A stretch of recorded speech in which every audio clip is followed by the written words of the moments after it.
पाय ओढणारी माणसं नको पाहिजे, पाय पुढे टाकणारी माणसं पाहिजे. कोल्हापूरमध्ये राहतात आणि त्यांचं गाव चिखली वगैरे. आपण कट्टर म्हटले काय, त्यांनी कधी पण कॉल केला तरी आमच्यासाठी 24 तास त्यांनी असतात आमच्यासोबत. रस्त्यावर डांबर टाकलं नाही टाकलं, रस्ता पैसे खाणं, रस्ते काय काम केलं नाही. आता एकंदरीत बघितलं तर चिखली जिल्हा परिषद मतदारसंघातील काही युवा वर्ग आपल्या सोबत आहेत. आता आपलं नाव काय? माझं नाव शुभम हिंदूराव कुऱ्हाडे. आता एकंदरीत बघितलं तर चिखली विधानसभा म्हणजे जिल्हा परिषद मतदारसंघाचा विकास झालाय? अजून तरी काय असं झालेलं नाही, काही झालेलं नाही. आता युवा वर्ग म्हणून आपल्याला काय वाटतंय बाबा, आपल्याला काय विकास? आपल्याला वाटते की विकास झालेला पाहिजे, चांगला विकास व्हायला पाहिजे. विकास तसा झालेला नाही. परत युवा वर्गाला चान्स दिला पाहिजे, त्यांनी देत नाही ना युवा वर्गाला चान्स वगैरे. परत जिल्हा परिषद शाळा त्या आहेत ना, ते जरा सुधारल्या पाहिजेत, त्याची हे केली पाहिजे. कारण तिकडे त्यांनी लक्ष देत नाहीत. जिल्हा परिषद शाळा त्या नाहीत ना, पंचायती देत नाही, ते शाळेकडे लक्ष कोणीच देत नाही. ते आपल्या या चिखली जिल्हा परिषद मध्ये कुणाची हवा? चिखली मतदारसंघामध्ये मंडे साहेबांचीच हवा आहे आणि मंडे साहेबांचंच पॅनल पूर्णपणे निवडून येणार. का त्यांना असं म्हणतात की गोरगरिबांचा नेता आहे आणि ज्यांनी मंडे साहेबांच्या काळात जी कामं झाली ती शाश्वत कामं झालेली आहेत. अशी म्हणजे रस्त्यावर डांबर टाकलं नाही टाकलं, रस्ता पैसे खाणं, रस्ते काय काम केलं नाही. त्यांनी जी कामं केली ती शाश्वत कामं केली.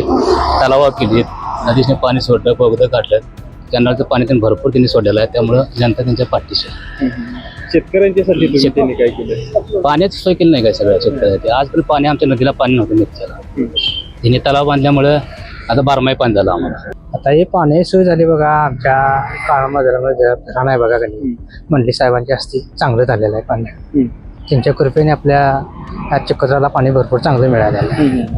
त्यांनी चांगलं पाण्याची सोय चांगली केली मंडलिक साहेबांनी. जर बघितला तर मंडली गटाचे आहे आमच्या विश्वास कुऱ्हाडे भाऊ यांच्या पत्नी सौ भारती कुऱ्हाडे यांचं म्हणजे आता ह्याच्यावर चालू आहे. पूर्वीपासून हा मंडलिकांचा बाल्य किल्ला असल्यासारखा चिखली मतदारसंघ होता.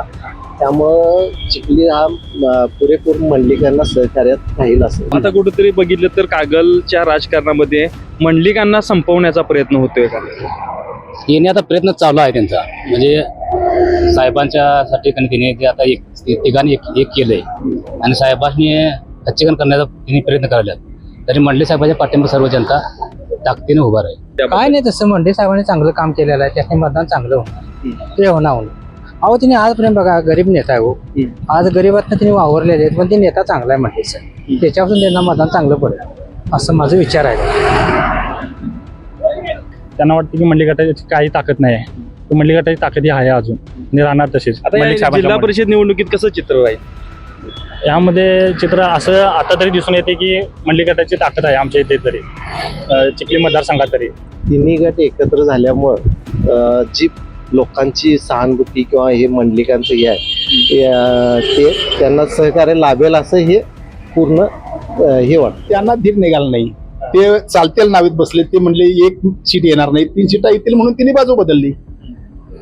तिघांची ताकद मोठी आहे म्हणून त्यांनी बाजू बदलली, परंतु काय परिणाम होणार नाही असं वाटतं. काय असं मंडलिक साहेबांनी या मतदारसंघासाठी केलं?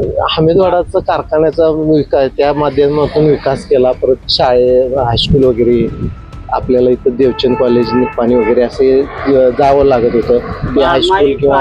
आणि महत्वाचं म्हणजे पाण्याची चिखोत्र्याला आमच्या पाणीच नसायचं, पण पाण्याची चांगली सोय केली. त्यामुळं सुजलम सुफलम थोडं सुपीक जमीन वगैरे झालेले आहे चांगलं आपल्या गावाला. म्हटलं तर चिखोत्रा पंचकृषीत साहेबांनीच पहिला पाण्याचं हे केलं, त्यामुळं सुखी भाग आहे हा. तरी आमच्या मोठ्या मंडलिक साहेबांचे उपकार आमच्या तालुक्यावर फार आहे. आणि दुसरी गोष्ट कोणची, तिने जे काही कार्य केले ते आतापर्यंत भरीवच कार्य केलेलं आहे. चिखोत्र्याला पाणी देणं म्हणा, किंवा शाळा काढणं म्हणा, किंवा मुलांना नोकऱ्या देणं म्हणा, कारखाना उभा करणं म्हणा, ती जे भरीव कामं केले ती लोक विसरू शकत नाही, विसरू शकत नाही.